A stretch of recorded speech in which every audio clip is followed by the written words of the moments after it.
Honourable member for Hamilton Centre. Mr. Speaker, the Prime Minister's office exists to provide the Prime Minister with advice. Nowhere in their mandate is there any mention of orchestrating cover-ups or interfering with Senate investigations. Yet the RCMP found the PMO was secretly making changes to a Senate report in order to try and cover up Mike Duffy's expense and residency scandal. Will the government cut their evasions and answer two simple questions? Under whose authority did the PMO staff get hold of a confidential Senate report? And under whose authority was it whitewashed? The Honourable Parliament Secretary to the Prime Minister. Thank you very much, Mr. Speaker. Mr. Speaker, as you know, this is before the courts, so it would be obviously inappropriate for me to comment on evidence that is before the courts.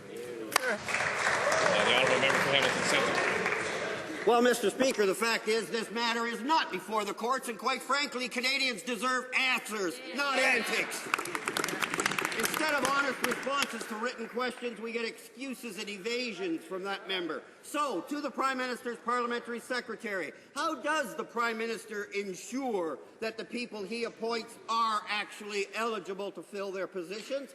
And what criteria did they use to determine whether Mike Duffy, Pamela Wallin, or any other appointee were actually residents of the provinces they were appointed to represent? The Honourable Parliamentary Secretary.